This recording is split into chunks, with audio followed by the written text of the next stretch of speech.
Welcome to Cow Talks. This is Marcelo Wallau, Forage Extension Specialist with the University of Florida. And this is our podcast, where we dive into the main topics affecting livestock and forage production in the southeastern United States. Join us in this journey as we tackle the main issues affecting our producers and the sustainability of our production systems. Hello and welcome to Cow Talks. This is Marcelo Wallau, Forage Extension Specialist and Associate Program Leader with the University of Florida. Today with me is my technician here, Elena. Mailhos. He's the coordinator for the variety trial, for the official variety trials for forages in Florida, and also Henry Jordan, variety trial manager for Auburn. Welcome, both of you.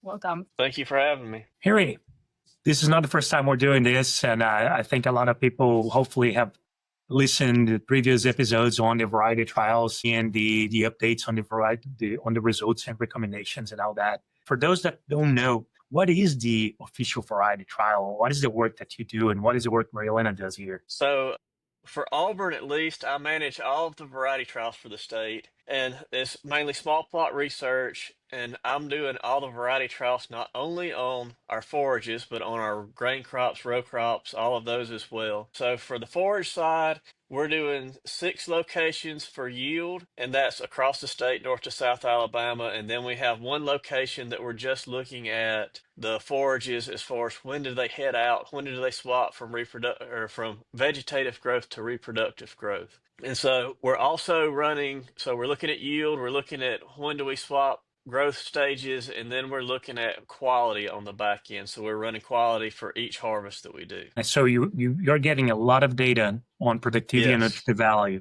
all across the state, right? Yes, across the whole state. How many locations you have in Auburn? So Central Alabama, there are 3 locations. South Alabama, which would probably most interest y'all, would be 2 locations.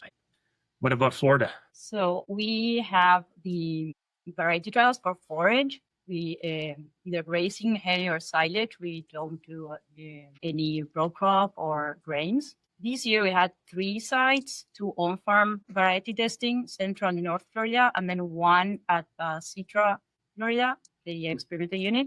And then there we did the official variety trials for the multi-cut and then the single cut.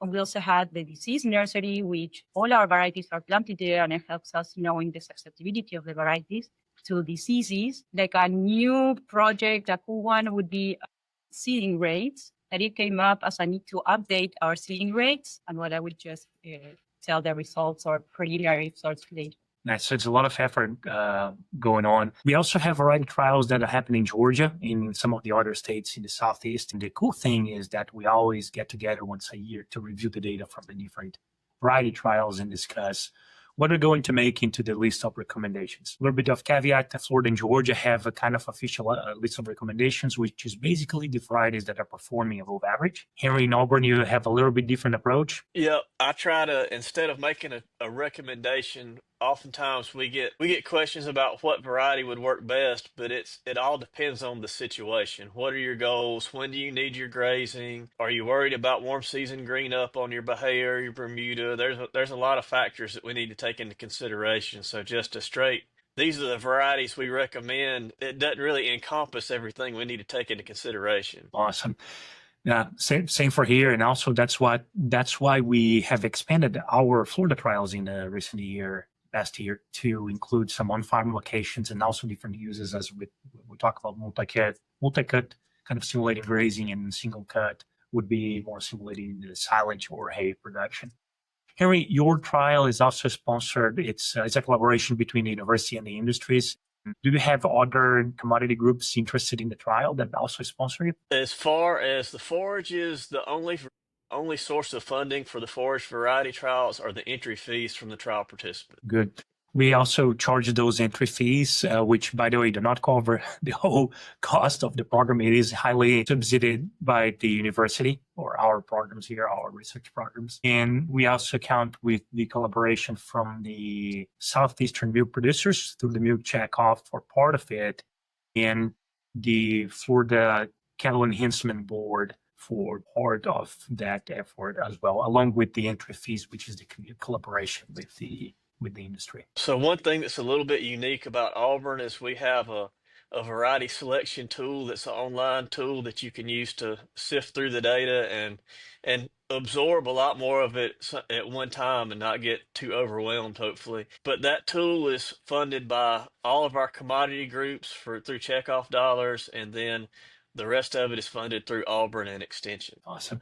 And we're going to talk more about that tool and also about the tool we have here later on in this episode. And for those interested in learning more, check the description of the podcast. You'll find the links for both the variety trial web pages and for the tools we'll be talking about here. So you open here saying that we cannot really recommend because it's recommended for what? It really needs to come with the situation. And there is other thing is there is a lot of year variability. Elena was telling me that when we look into the year by year variation here, it's a lot. Let's explore a little bit. What have you seen in this past season that was interesting, especially if you can relate to some of the different uses in different responses you saw? Well, I guess I've got several things we could talk about on this, but just talking about the year-to-year variability, we always try to recommend looking at multiple years of data so we can see some consistency across years and locations if possible. And just for the past 3 years, I don't want to call any varieties out, but the last 3 years, I've seen varieties that typically don't rise to the top. It's like one of those 3 years it rises to the top, and the other 2 years it may not be that great high yielding, or whether it's early season or late season. It all depends on the weather for that season, the rainfall, how cold it is, and we see every once in a while one variety will show up, and we're like, did we mess something up when we planted the trial? Is there something going on? And then I start looking at the weather pattern for the past however many years. And if we go back far enough, we say, hey, it performed well 5 or 6 or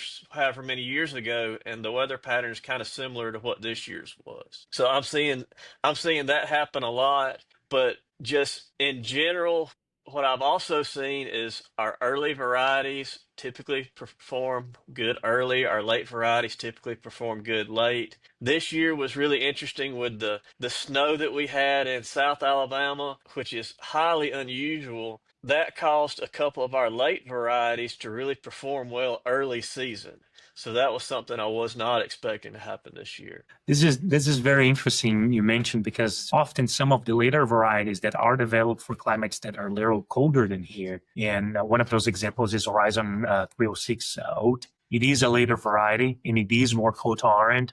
However, you're saying that it actually penalized a little bit because it did not recover as fast in terms of total productivity. So on mine, I'm just thinking in terms of ryegrass. I've got a couple Okay. late varieties from Wax Seed Company, and they actually performed really well this year in early season, where they're typically a late season variety. It's that cold tolerance that helped them out at the beginning, is my guess. Perfect. What about Florida? So I was checking on the data, and then I saw that we had like a difference of 2,000 more pounds of yield this season, like this last season, compared to 23-24, and that's just because of the year effect. So if we recall the last year was a cool winter. We didn't have snow as Henry, but it was cold enough to make the grasses grow better than they develop.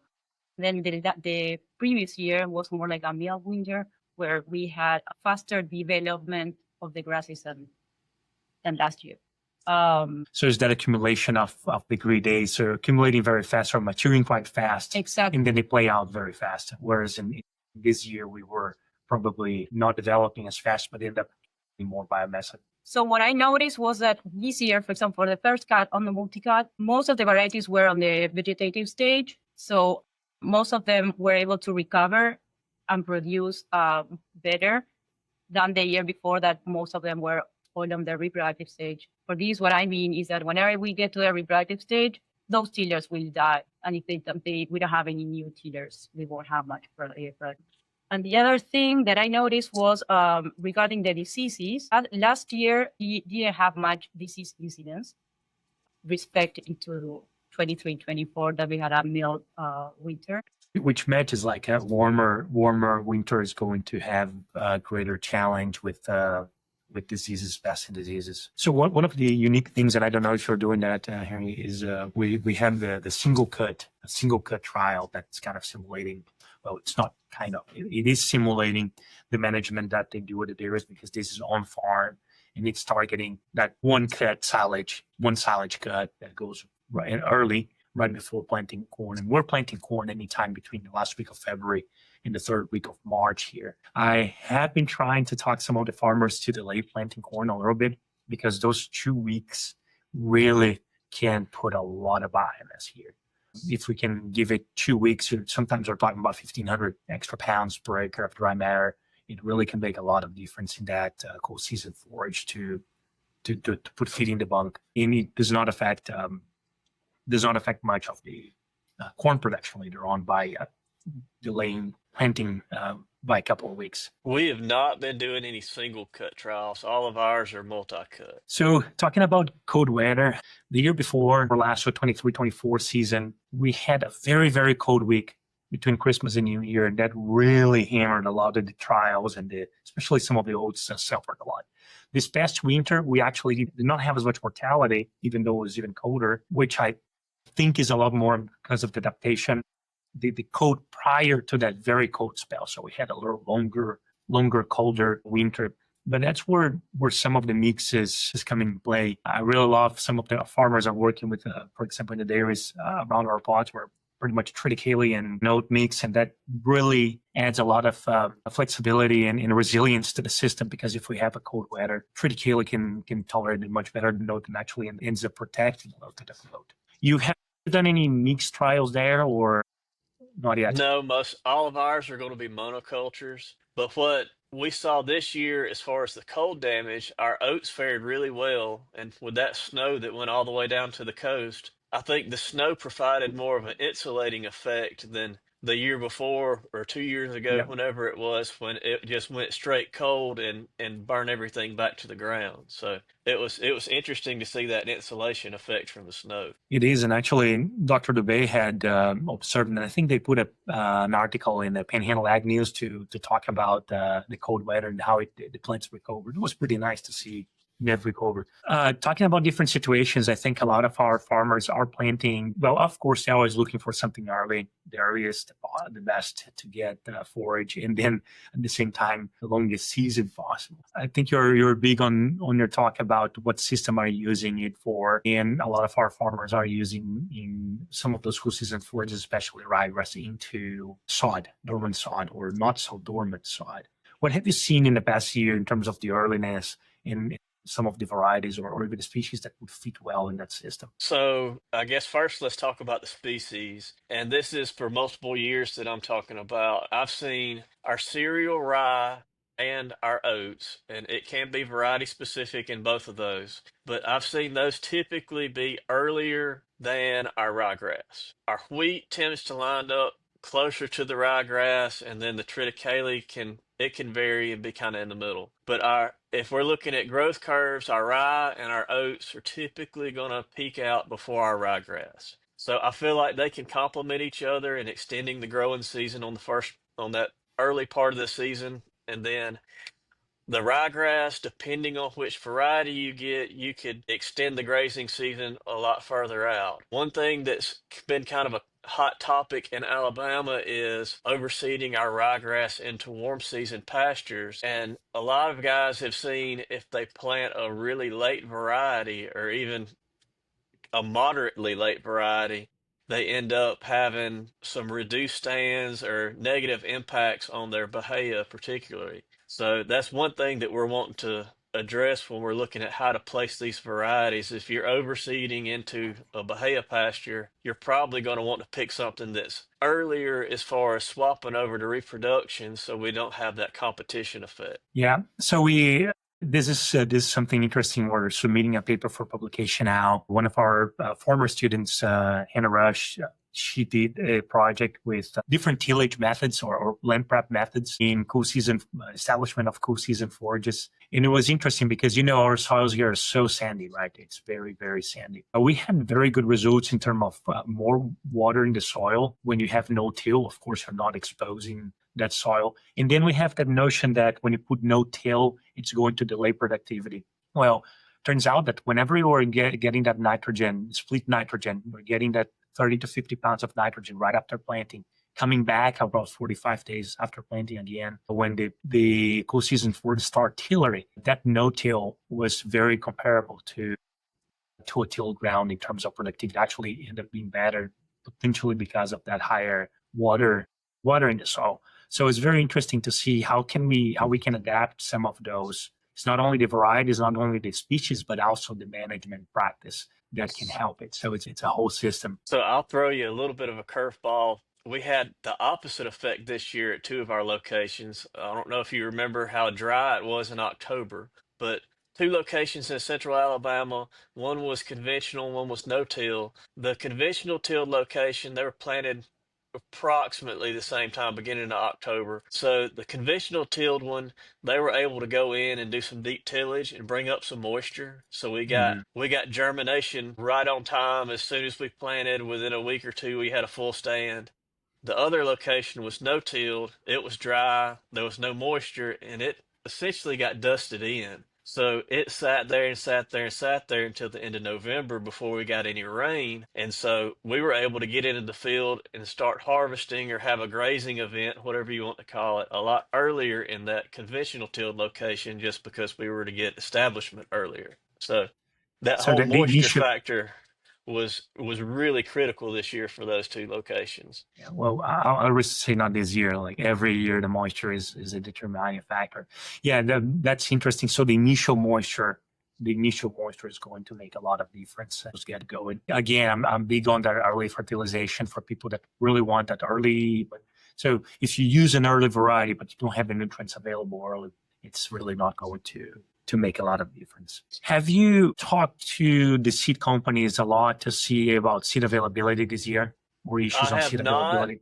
I have not talked about seed availability with them as much. A lot of it depends on our retailers, what they carry. That drives a lot of the market down here. And then a lot of our guys, as far as seed companies go, they're either trying to find more retailers or distributors in the area. So that's one of their issues they're dealing with. And then the other thing that I found was really interesting is we made a trip out to Oregon and visited some of the seed companies and a couple of growers and got to see ryegrass production in Oregon. So we've kind of got conflicting interest as far as ryegrass production. A lot of our growers want the earliest producing variety as far as forage yield. When can we produce our biomass early? But what they tell me from Oregon is our earlier varieties tend to be lower in seed production.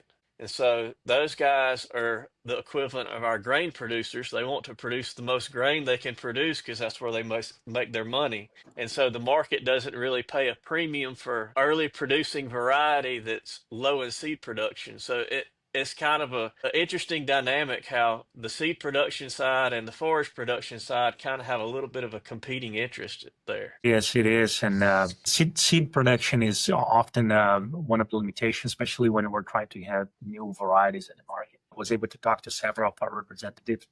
And it's great to see that variety, I'm going to call them recommended here, or the top performing varieties in our trials, most of them are going to be available in the market, except for the experimental ones. One of the limited constraints, I think Mixon has limited availability of 405 rye, which is a new variety that's coming to substitute the 401. A lot of people are familiar with the 401 rye, which I would risk to say probably the fastest growing winter forage we have. The only thing, it I grows too was fast. It goes too fast that it goes into reproductive stage too fast, and then it has a limited potential for grazing.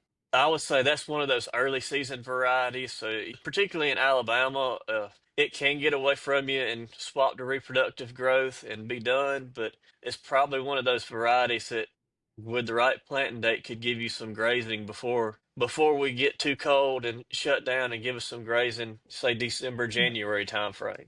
It's all about what you want or what you're interested in. I talked also to our colleagues at our friends at Tricolumn. They had last issues with some of the varieties last year, in terms of seed supply. This year they're good, and there's a lot of seed availability for two of the new ones that have been released by IUF. It's 1143 and also Sprinter that has been performing super well in our trials. I also talked to our friends in northern Georgia, Southeast Agri Seeds, to see what's the availability in some of the legumes that they deal with. And apparently some of the most sold forage legumes, especially the rennet clover, are a little bit short. So I always tell our producers here, if you're planning on planting something and you want to use good quality seed in recommended varieties, top performing varieties, don't wait until October to start sourcing them. Go ahead and try to secure them early. Plan ahead. You bet. So Harry and we've been talking about another topic that's of interest is seeding rates, seed size. Do we need to readjust the seeding rates because of the different seed sizes in the new genetics? So last year we started one seeding rate trial. Do you want to tell us a little bit about that? So we chose two old varieties with different growth habit, same seed weight, different growth habit, and more post-trade, and the other one more straight. And we planted different seeding rates for both. Actually, we have preliminary data. As a summary, would be that the yield didn't differ from the different seeding rates. And then 110. I think we went all the way up to 130. 130? 130. Okay, yeah, 130 then. But then in the middle, we didn't see any difference for yield, meaning that we might be able to lower our seeding rates without compromising our yield, that we still need to test at second year to be sure. And for those, just the straight growth variety showed that difference at the post-trade didn't. So yeah, we are excited to see more results and try to publish as soon as possible to use as a recommendation. Yeah, I think that there is a lot of space for reviewing some of those seeding rates. A lot of this work has been done decades ago, and we have advanced so much in terms of genetics and in terms of management practices that it's worth looking. We're also looking into seeding rate for sorghum Sudan in the spring and summer planting, to see if we can fine tune that. Hopefully we can get some more crops this year in this evaluation. But there's so much difference also based on the variety, just because of the growth habit and the vigor. We're expecting to see a lot more difference between the seeding rates and with the inheriting. We went, as Elena said, from 50 in 20-pound increments all the way to 130 pounds, and there was not as much difference.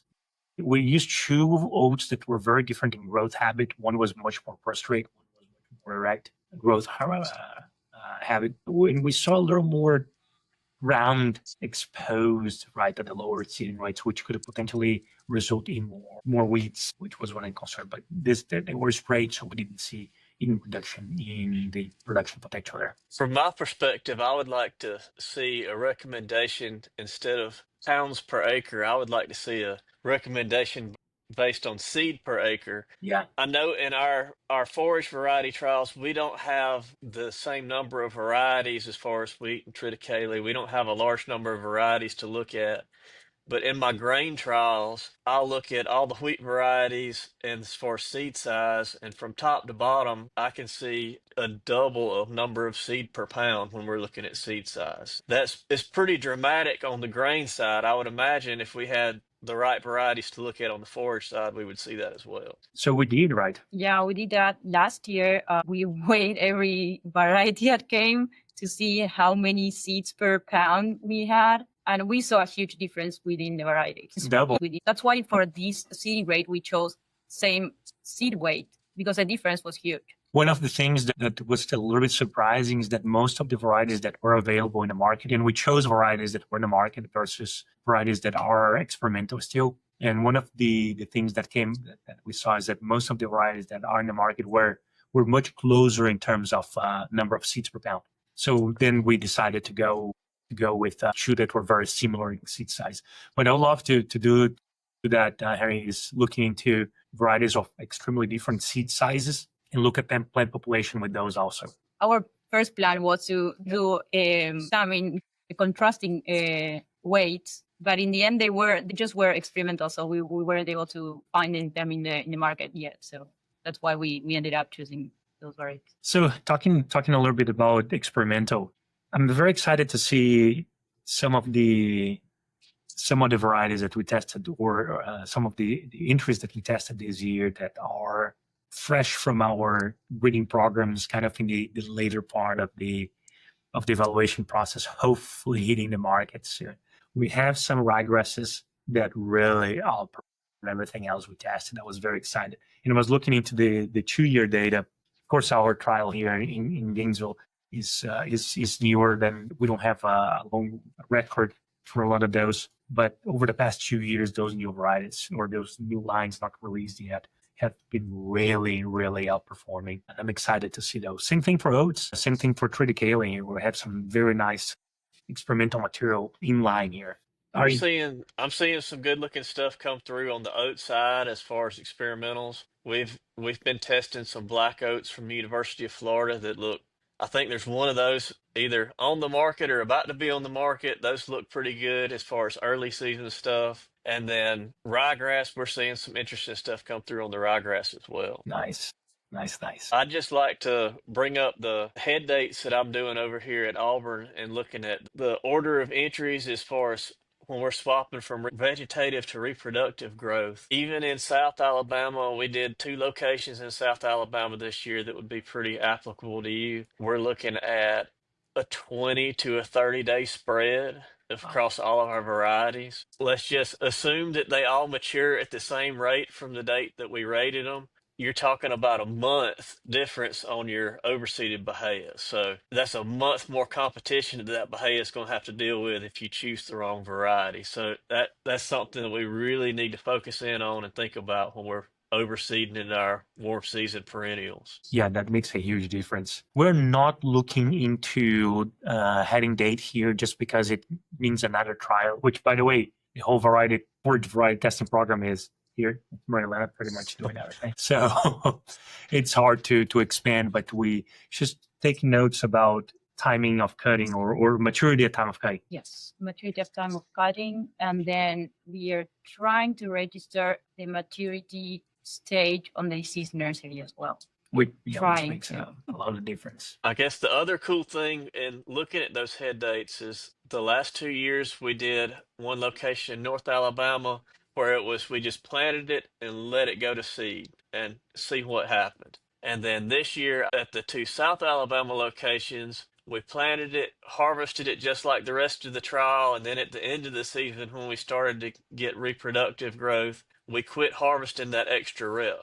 And so by looking at the 2 different management styles, that cut, remove the biomass and reset it, cut, remove the biomass, and having our harvest events, we extended that season out further as far as if we're looking at heat units or growing degree days. That was a pretty dramatic difference in that cut and reset it versus just go straight to reproductive growth. Nice. So we talked all about those variety trials. There's a lot of information. And how can we access the data and how can we access the information that's coming out of the Auburn trials? So for the Auburn trials, the best thing to do is just Google Auburn variety testing and you'll find our webpage pretty easy. We've got links and shortcuts to the variety selection tool to hopefully put you on some of the most requested stuff. And then we have video tutorials on how to work the tool if you want to get some lessons. If there's something that you can't figure out how to do, feel free to reach out to me, give me a call. I'll be glad to help you any way I can. Awesome. What about Florida? So our information can be found at the Forage team webpage under the official variety trials. And then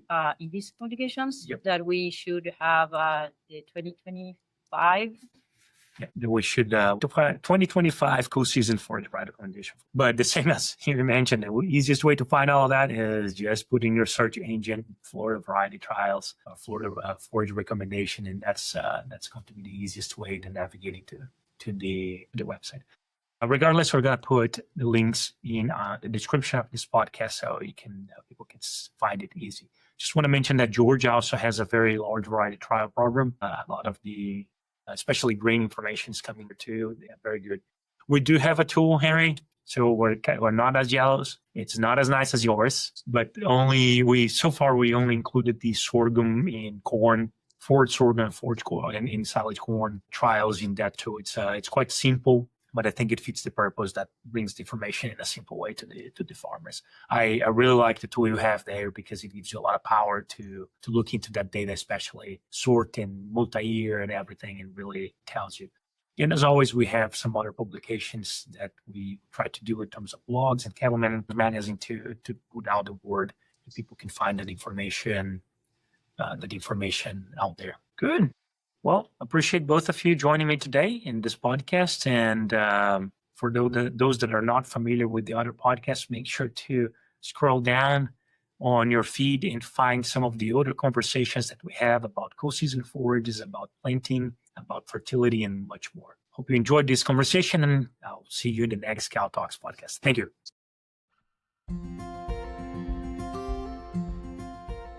This podcast was brought to you by the University of Florida Forage team with technical support from the University of Florida College of Agriculture and Life Sciences, Faculty Instructional Resource and Support Team. This episode was produced by Marcelo Wallau, Olivia Mowley, and Ashley Kanabrowski. We hope you have enjoyed this podcast. If you have any comments or thoughts to share with us, please reach out to us through our email, forages@ifas.ufl.edu, and find us on our social media. uf.forages on Instagram, UF Forage Team on Facebook, or UF IFAS Forages on YouTube. We hope to see you in our next episode.